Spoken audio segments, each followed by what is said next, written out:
So I know typically during the end of free agency, whenever veterans are being signed to veteran minimum contracts, they're not necessarily the most exciting, but there's a pretty crazy storyline to this news and it is pretty exciting. And I really am looking forward to bringing it to you guys. Now, before we get to the content, just wanted to remind you guys, NBA 2K21 is right around the corner and I'm giving away multiple copies to any console. And to enter, all you have to do is follow me on Instagram. Also, if you followed me on Instagram, you'd see why I haven't been posting as often lately, guys. Currently, I'm on a trip to Italy. I'm finally taking that vacation that you guys suggested that I take, so I should be back soon and uploads should resume and become more frequent after that. If you could take a moment and leave a like on this video, that'd be greatly appreciated because it is so hard to record while I'm on the road, and every little like helps the channel grow. Now that we got all that out of the way, cue the intro.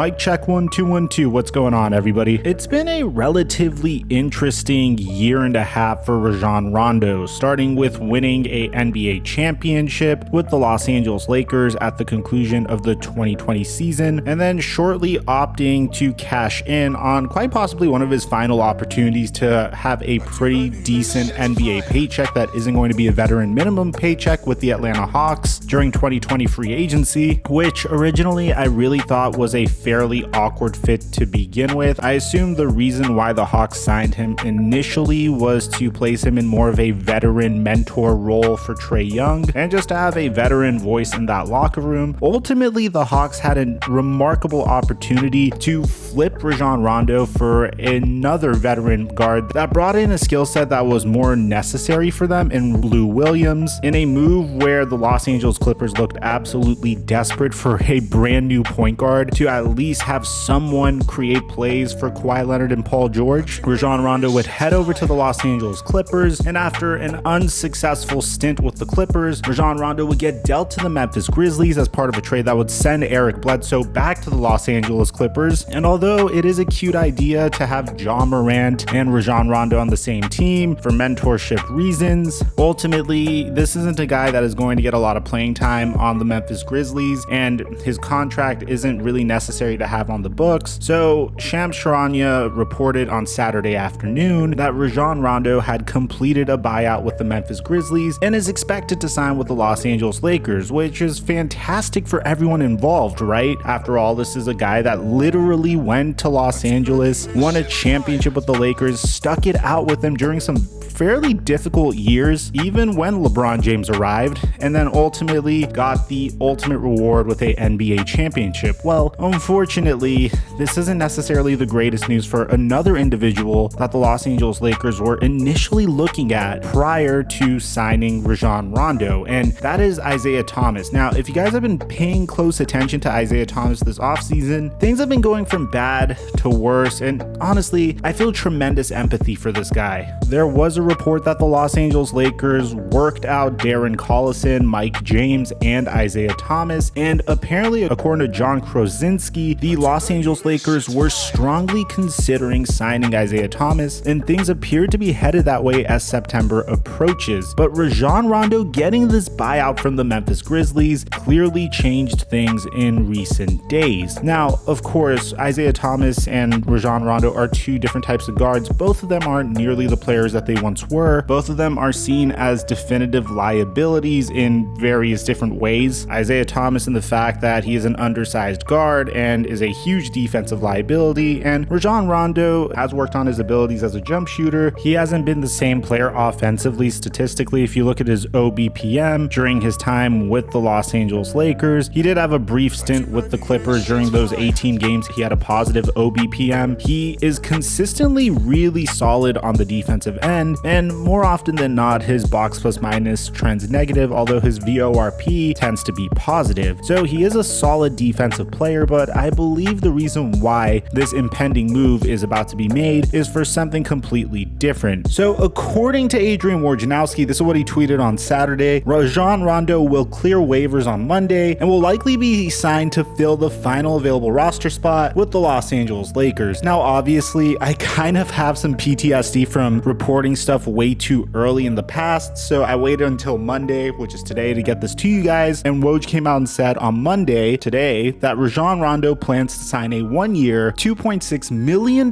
deal with the Los Angeles Lakers upon clearing waivers today, sources tell ESPN. He agreed to a contract buyout with Memphis on Saturday. Rondo, and get this is probably my favorite part about this because I just really admire players that do good business. Rajon Rondo will make his full $7.5 million salary this season between the buyout and the new deal. So pretty much this was Rajon Rondo's way of finessing another big contract and a couple extra $1 million, almost quintupling the amount of money he would have made initially had he had stayed with the Lakers on a veteran deal at the conclusion of their championship season. He takes a brief hiatus for a year, returns to the Lakers approximately $10 million richer. Now, if you're the Los Angeles Lakers, this isn't necessarily a make or break signing for your team. This is more of a signing to make sure the chemistry in the locker room is sound. You lost a lot of players that were considered to be vital to the heart and soul of the roster. If you think about it, Kyle Kuzma is gone, Kentavious Caldwell-Pope is gone, Russell Westbrook is coming in, alongside with players like Kendrick Nunn, Carmelo Anthony, Wayne Ellington, and Malik Monk. You have players like Trevor Ariza as well. So having another member of your initial championship team reuniting with Dwight Howard, who was another player that was on a different team over this past season, is just really good for the overall vibe of the locker room and the overall chemistry of the team. It's always a good idea to bring back members of a championship roster, especially if they initially just got along together very well. And then furthermore, if you just read up on Rajon Rondo, almost every player that's ever played with him goes out and vouches for the fact that this man sits down and is a vital member in the film room, picks apart film, helps further prepare his teammates for vital games, and does wonders for younger players' basketball IQ. And that's just stuff that isn't necessarily showing up on the stat sheet, and that's a very valuable role to play on a team. Now, I don't expect him to play that many minutes. I really think Kendrick Nunn is going to be the solidified backup point guard, but I think Rajon Rondo will be great for his development, and even Rondo will really help Russell Westbrook in some games. Now, if you think that isn't that terrifying, wait until you hear this, because we have some additional news. Now, this isn't apparently going to be the Lakers' final move. If this team was like 5 years younger, I'd be terrified, but listen to this. This is kind of crazy. Apparently, the Brooklyn Nets are currently working on a buyout with DeAndre Jordan. This kind of makes sense because DeAndre Jordan's skill set, although it's very valuable, it's not necessarily worth the value that he's being paid. So he is going to hit the market sooner rather than later. Now, get this. According to Alex Schiffer of The Athletic, the report is that based on what he is hearing, he would be surprised if DeAndre Jordan is still on the Nets by the time training camp begins. Now, what's even crazier is if DeAndre Jordan is bought out, and by the way, he is likely to be bought out, the Los Angeles Lakers are a lock to sign him. Now, there aren't necessarily any valuable sources that are attesting to this. This is just one of those rumors. I didn't necessarily want to make a standalone video on this because I'm unsure that it's even going to happen, but this is something that you should keep your eyes out for. It could potentially happen, it could not happen. I thought it was very interesting. I would never have thought that a Los Angeles Lakers team would have Russell Westbrook, Anthony Davis, LeBron James, Carmelo Anthony, Rajon Rondo, Dwight Howard, and potentially DeAndre Jordan as well. So let me know in the comment section down below what you guys think about this. Make sure to leave a like if you enjoyed the content, and aside from that, I'm your boy Mike, and I'm dropping our mic until our next upload.